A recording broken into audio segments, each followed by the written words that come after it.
바연 여러분, 안녕하세요. 여기는 동진의 바야키. 저희는 지금 바야키아에서 가장 심한 장소에 와 있습니다. 끝까지 이렇게 해야 되는 건 아니죠? 네. 여기 전체가 이렇게 딱 어둠에 감싸여 있고, 근데 저희 지금 찍는 시간도 저녁이잖아요. 분위기 잡히는 것 같아요. 오늘은 네. 보시는 것처럼 공포영화 특집인데요. 사람들이 공포영화를 보고 싶어하는 심리가 과연 뭘까요? 우리가 이제 영화를 볼 때 우리가 막 좋은 거, 예쁜 거, 아름다운 거 이렇게 보고 싶은 마음은 누구나 다 이해하잖아요. 정반대로 인간은 참 이상한 동물이라서 지옥을 보고 싶어하는 그런 마음도 있는 것 같아요. 두려워하면서 인간에게는. 감각 중에서도 왜 이제 우리가 피학적인 감각도 있잖아요. 매운 감각 같은 것도 사실은 통각인데 중독되다 보면 그 막 맵게 혀를 쏘는 감각을 우리가 좋아하기도 하잖아요. 또 하나는 이게 장르 영화이고 공포 영화를 보다 보면 이게 영화라는 걸 어쨌건 아무리 무서워도 알고 보잖아요. 그러니까 어떻게 보면 극장 안의 어둠 속에서 나의 안전을 정반대의 방식으로 재확인하는 그런 느낌도 있을 거고요. 네, 오늘 주제는 말이죠. 여름밤 너무 무서워서 그리고 또 재밌어서 잠 못 들게 하는 그런 영화를 5편을 뽑아봤습니다. 공포 영화 역사상 최고의 걸작 5편 이런 거 아니고요. 네. 대부분은 사실은 이제 공포 영화 좀 취향을 타잖아요. 공포 영화 자체를 아예 못 보시는 분들도 계시고, 그럼에도 불구하고 비교적 굉장히 뭐라고 그럴까요? 소구점이 넓고, 그래서 이제 많은 분들이 좋아하실 수 있는 그런 공포 영화로서의 재미가 가득한 작품들, 이런 것들 위주로 골라봤고요. 한 편씩 한 편씩 소개해 드릴 테니까 혹시 좀 땡기는 게 있으시면 이불 뒤집어 쓰고 혹은 친구랑 팔짱 끼고 영화를 보시면 좋지 않을까 싶습니다. 다양한 영화들 준비해봤는데요. 네, 한번 볼까요? 보겠습니다. 디센트. 네. 많은 분들이 안 보셨을 것 같은데 영화 굉장히 재밌습니다. 물론 이제 공포 영화라는 걸 전제를 해야 되는데, 이 영화는 뭐라고 그럴까요? 이제 영화의 어떤 지하 동굴을 탐험하는 6 여성의 이야기인데 진짜 영리한 공포 영화 강추드리고 싶고요. 보통 이제 어떤 이야기에서 그 이야기의 어떤 특정한 부분이 이제 장르적으로 잘 풀리면 그 장면을 막 길이를 늘게 한다든지 이런 식으로 하고 싶잖아요. 이 영화의 훌륭한 점은 관객이 그 장면에 대해서 충분히 완전히 지루함을 느끼기도 전에 설정이 계속 바뀌어요. 그런 부분에서 영화가 아주 영리하게 이야기를 질주한다는 느낌이 있는 면에서 특별하고요. 무엇보다도 이 영화에서 가장 재밌는 것은 이제 그 세팅인데 지하 동굴 얘기거든요. 네. 설정이 아주 훌륭한 것은 이 동굴이 보통 우리가 일반적으로는 옆으로 이렇게 수평 방향으로 동굴이 있다고 생각하잖아요. 네. 수직 방향으로 있는 동굴이에요. 그러니까 영화를 다 보고 나면 더더욱 그런 생각이 드는데, 이 동굴의 입구는 마치 대지의 아가리 같고 네. 속으로 들어가면 이 어둠의 어떤 내장을 탐험하는 것 같아요. 그런 느낌을 주는 굉장히 독특한 세팅을 갖고 있고요. 네. 그 다음에 이제 공포 영화에서 우리가 느끼는 게 쪼이는 느낌, 몰리는 느낌, 이런 걸 우리가 어떻게 보면 역설적으로 좋아하는 거잖아요. 이 영화는 동굴에서 펼쳐지다 보니까 해소공포증이 장난 아니에요. 제가 이제 이 영화를 극장에서 봤을 때 기분이 생각나는데, 영화 굉장히 재밌어서 영화를 막 몰입해서 보다가 자꾸 옆에를 봤어요. 왜냐하면 너무 폐소공포증이 느껴지니까 여기가 극장 맞지 동굴 아니지 해서 자꾸 옆을 봤단 말이에요. 극 중에 막 그 동굴들이 무너져 내리기도 하고, 그러다가 막 어떤 지하에 사는 정체를 알 수 없는 누군가가 달려들기도 하고, 이럴 때 공간적인 밀도감이 굉장히 큽니다. 그럼에도 불구하고 네. 이 사라라는 여주인공이 네. 그 공포증을 이겨내면서 슈퍼 히어로로 거듭나는 영화처럼 보이기도 하더라고요. 그러니까 이 영화의 세팅이 여러 가지로 흥미로운데, 말하자면 이제 공포 영화라고 하더라도 요즘은 이제 장르가 있으면 장르에다 다른 것들을 접합하는 경우가 굉장히 많잖아요. 이 영화는 익스트림 스포츠랑 붙인 거예요. 영화를. 이 주인공인 사람이 이제 가족이 교통사고로 다 잃게 되는데, 친구들이 얘 마음을 1년 동안 얘가 너무 죄책감에 사로잡혀 있으니까 얘를 데리고 오랜만에 친구들끼리 여기 탐사를 하는 방식이거든요. 하필이면 탐사를 원래 이제 재밌게 놀아야지. 사람마다 이제 재밌는 장법들은 다 다르잖아요. 네. 어떤 사람은 이제 이런 익스트림 스포츠를 좋아하는 건데, 근데 영화의 첫 장면이 굉장히 그 뭐라고 그럴까요? 이 물살이 센 데서 래프팅을 한단 말이에요. 근데 래프팅은 다 트여 있는 곳에서 하잖아요. 그래서 광활하게 자연을 즐기는데 정반대로 가장 어둡고 가장 좁은 동굴 속으로 들어간단 말이에요. 래프팅부터 시작해서 동굴 탐사까지 모든 일들이 사실은 이제 익스트림 스포츠랑 관련이 돼 있고요. 그만큼 극중 인물들이 몸을 쓰는데 굉장히 능한 사람들인 거죠. 얼핏 생각하면 6명의 여성 주인공들이 나오게 되면 영화 속에서 굉장히 피해자로 그려지지 않을까 싶은데, 그렇지 않고요. 굉장히 강인하고 그 안에서도 어떤 드라마들이 펼쳐지게 되는데, 그런 면에서도 아주 이색적이고 훌륭한 공포 영화인 것 같습니다. 뒷얘기를 알고 나면 더 놀라운 사실인데, 이 영화에는 컴퓨터 그래픽을 거의 안 썼어요. 이게 다 네네네. 실제로 약간의 특수 분장 혹은 네. 이제 조명이라든지 이런 네. 여러 가지 방식들을 통해서 이제 이 장면들을 만들어낸 건데요. 이 영화를 보면 이 동굴 안에 그 일단 세트를 너무 잘 만든 것 같고요. 그 안에서 인물들이 움직인다? 그걸 어떻게 촬영할지, 이런 방식들 같은 것이 정교하게 짜여져 있기 때문에, 어떻게 보면 이제 영화를 만드는 기본적인 요소들이 있잖아요. 촬영이라든지 편집이라든지 배우들의 어떤 동선이라든지 이런 걸 통해서 정말 쫙쫙 달라붙게 만드는 공포를 만들었다는 측면에서 정말 연출력이 뛰어난 그런 장르 영화라고 할 수 있겠습니다. 콘텐츠의 바다 오션. 두 번째 영화 보겠습니다. 네. 네, 네, 28일 후. 좀비 영화죠. 네, 28일 만만치 않은 후입니다. 영화들인데 좀비 영화 역사에서 28일 후가 차지하고 있는 위치도 지금 생각해보면 굉장히 컸던 것 같아요. 데니 보일 감독은 이제 트레인스포팅으로 국제적으로 알려졌지만 또 슬럼독 밀리어네어 같은 작품으로 아카데미까지 받았던 감독인데 공포 영화도 진짜 잘 만들었어요. 28일 후를 이제 공포 영화의 어떤 그런 그 역사 이런 데서 보면 가장 특이한 거는 뭔가 하면 좀비를 어떻게 묘사할 것인가의 문제. 이 영화에서의 좀비는 질주하는 좀비예요. 원래 좀비 하면 떠오르는 이미지가 있잖아요. 병약하고 그러면서 죽음에서 살아났는데 굉장히 느리게 움직이고 그렇죠. 그러면서 서서히 조여오는 공포 이런 거잖아요. 네. 근데 이 영화의 좀비는 질주를 해요. 근데 그 감각을 더 주기 위해서 어떻게 했냐면 데니 보일이 애초에 캐스팅할 때 좀비 역인 그 뭐라고 그럴까 단역 출연자들을 네. 운동선수로 캐스팅을 했어요. 달리기 주력이 엄청 빠르고 몸 네. 좋고 이런 사람들. 그런 상황에서 주인공을 향해서 수십 명의 이 좀비들이 전력 질주해서 쫓아오는데 이 느낌이 정말 장난이 아닌 거죠. 이렇게 좀비들이 달리는 것으로 설정한 게 영화사에서 이 영화가 처음은 아니에요. 제가 알기로는 80년대 바탈리언 같은 영화들이 그랬었거든요. 그럼에도 불구하고 이렇게 뭐 주류에서 이런 질주하는 좀비들의 모습 이렇게 바꾼 것으로서 큰 영향을 준 그런 작품 중에 하나라고 할 수 있고요. 이게 워낙 크게 성공을 해서 28주후도 있어요. 그 영화도 훌륭합니다. 그런 면에서 두 편이 연달아 보시면 굉장히 좋겠다 이런 말씀 드리고요. 또 한 가지는 이제 이 영화가 처음 어떻게 시작되느냐가 굉장히 흥미로운데 침팬지로부터 시작한 분노 바이러스가 인간에게 옮는 거예요. 그러면서 시작하는데 보통 이런 영화의 설정이라면 옮는 과정이 영화의 하이라이트죠. 침팬지로부터 시작해서 물린 인간이 있고 그 인간으로부터 점점 확산돼서 도시 전체가 아작이 나버리는 그 과정을 묘사하는 게 가장 큰 스펙타클이잖아요. 근데 그걸 다 포기했어요, 사실상. 그 영화가 시작되면 주인공이 교통사고를 당하는 바람에 오래 병원에서 이제 그 혼수 상태로 있다가 깨어난 거죠. 근데 그 사이에 28일이 지나게 됐는데 분노 바이러스가 28일 만에 런던 전체를 완전히 휩쓸어 버리는 상황인 겁니다. 주인공은 그것도 모르고 있다 깨어나서 밖에 나가니까 런던에 아무도 없는 거예요. 그렇게 해서 이제 이 사람은 이제 성당까지 가게 됐는데 사람이 너무 없으니까 성당이 이제 시체로 더미를 이루게 되고 그 사이에서 신부가 처음으로 좀비가 되어서 자기를 공격하면서 본격적으로 쫓기게 되는 얘기거든요. 영화의 형식은 온 세상을 다 좀비들이 점령하고 있기 때문에 어디선가 희망의 라디오 수신에 따라서 좀비들과 맞서 싸우는 군인들이 있는 곳으로 떠나게 돼서 약간 로드무비 형식을 갖고 있는데 그런 측면에서도 흥미롭고요.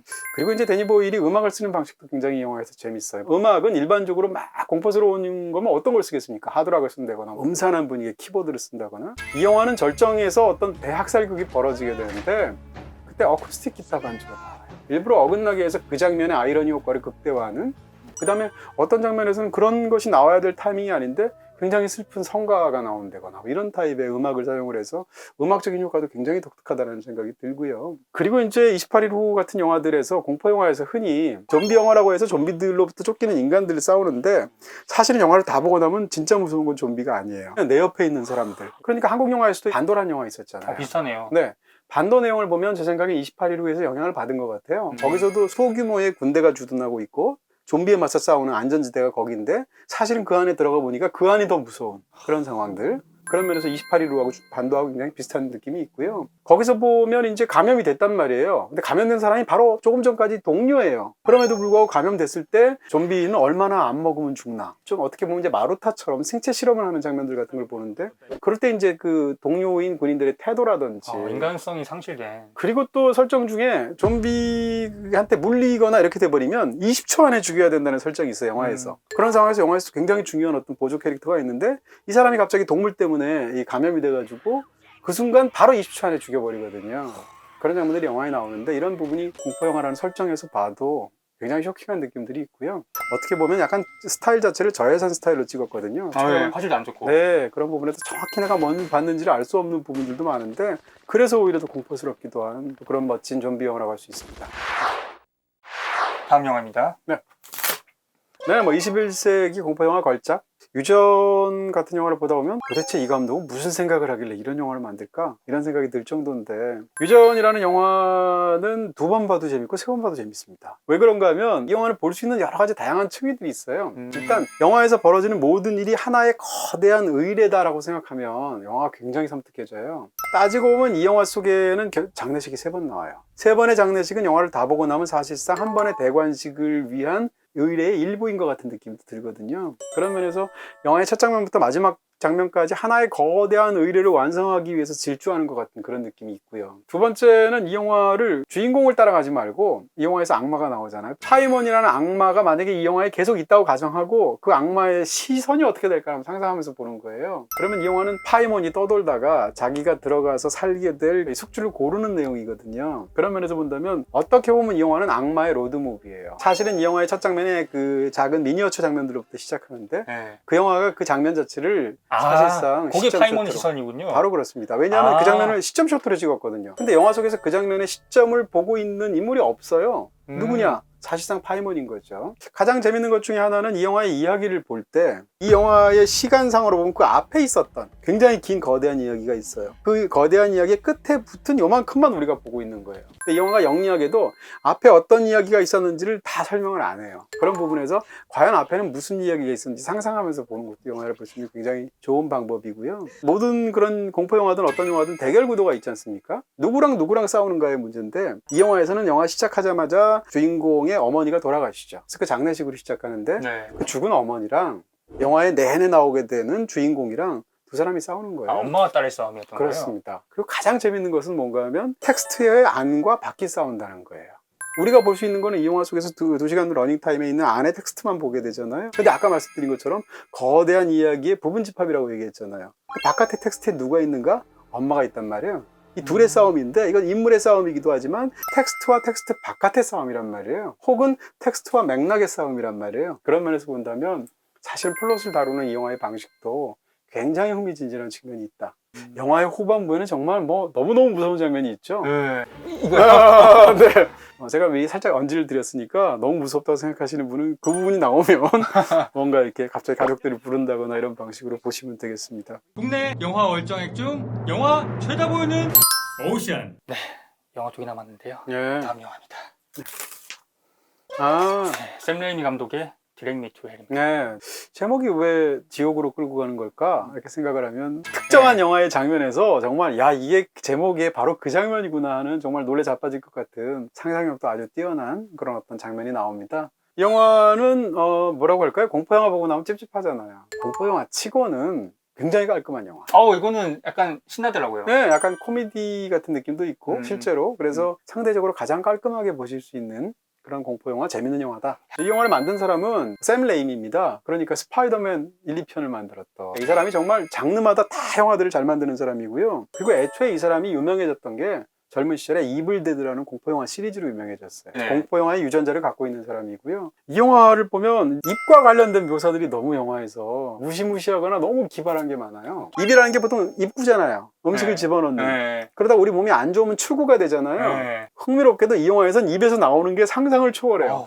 그 중에서 이제 좀 약한 거 하나만 말씀을 드린다면 파리가 들어가게 되는데 자는 중간에 파리 2마리가 입과 코를 통해서 들어가요. 네. 근데 들어간 상태로 몸에 들어가니까 몸이 어떻겠어요? 이물감 때문에 굉장히 몸이 괴롭잖아요. 근데 하필이면 그날 남자친구 집에 약간 어려운 자리에 그 남자친구의 부모님과 함께 식사를 하게 된 거죠.